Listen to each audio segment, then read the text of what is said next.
Ok, y eso puede sonar, o sea, influye como cuatro partes, cuatro dimensiones. Eh, no es automático. Si empiezo a pensar ahorita de cierta forma, depende de la situación, no va a ser tan automático. O sea, a lo mejor enfermedades un poco más complejas, el cáncer u otras, ese proceso lleva, no sé, lleva años, lleva meses, ¿no? Para que se manifieste en el cuerpo, ¿no? ¿Es Así así? es. Sí, sí. O sea, este, una enfermedad, muchas enfermedades llevan tiempo que se vayan, para que se vayan gestando, Ujú. primero como un pensamiento, un decreto erróneo o un pensamiento, vamos a llamarle negativo, no porque sea malo, negativo es porque no es luminoso, ¿no? O sea, hay que entender que, de hecho, lo bueno y lo malo es relativo, ¿no? Podríamos aquí pensar como luz y sombra, ¿sí? La enfermedad, nosotros de hecho no le llamamos enfermedad, le llamamos carencia de salud, Claro. ¿sí? Y la carencia de salud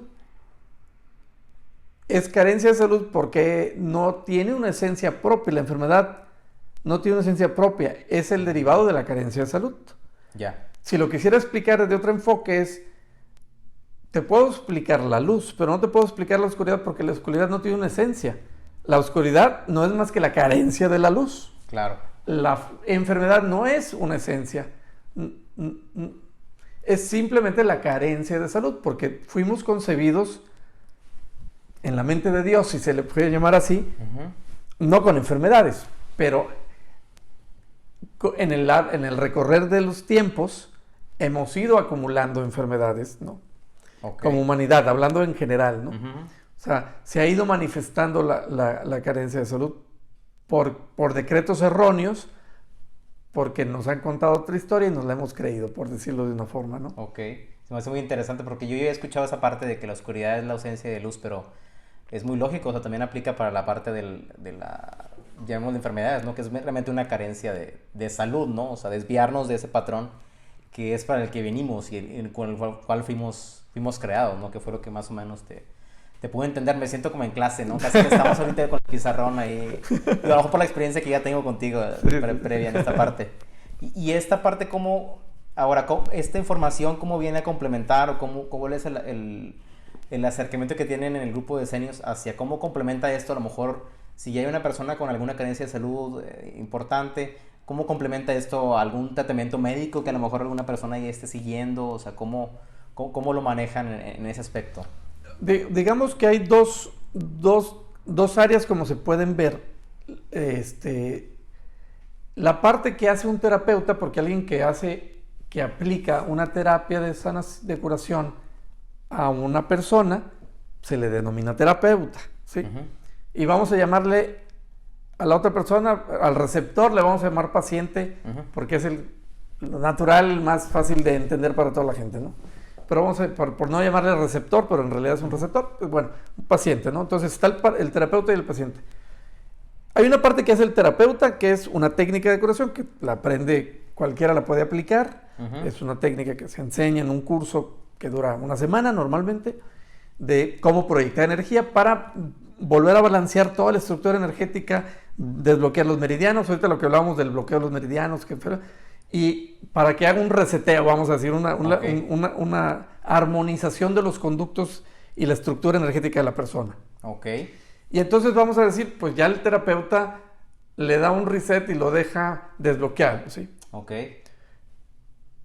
Esa es la parte que corresponde al terapeuta. Pero ¿qué pasa con el paciente, no? Que a veces el paciente no es tan paciente. Qué feo esto.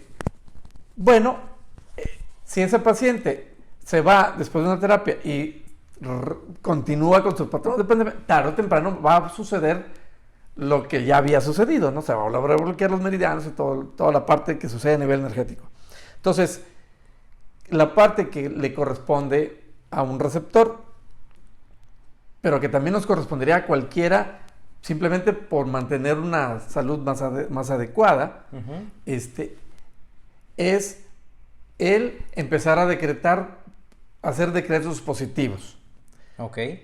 Tanto dejar de hacer decretos negativos, ser consciente de que no hay que hacer decretos negativos, pero adicionalmente hacer decretos positivos.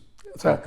esa es la parte que le correspondería a los dos actores en una terapia, ¿no? Al terapeuta y en este caso al paciente, ¿no?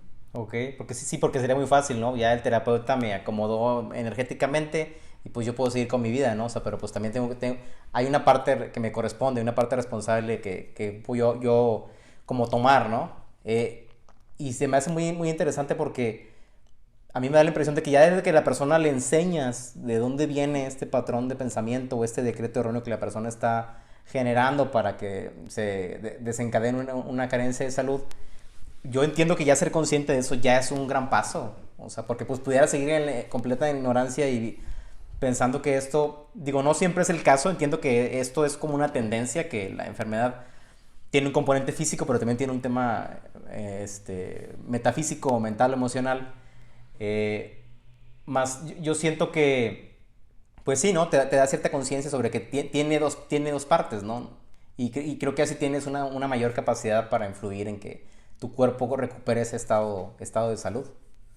Sí, y la forma en que normalmente enfocamos no es, inclusive porque creo que desde el punto de vista práctico, estrictamente práctico, es más fácil enfocarnos en el nuevo decreto positivo que en escudriñar cuál fue el decreto negativo, porque luego la persona puede salir ahora con autoculpas y salió peor el caso, ¿no?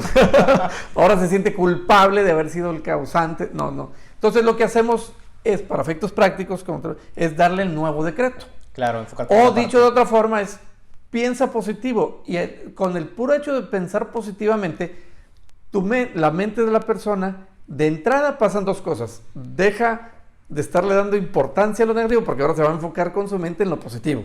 Claro. Entonces hace esos dos efectos. O sea, deja de alimentar el decreto negativo o decreto erróneo y conscientemente va a empezar a decretar un decreto positivo.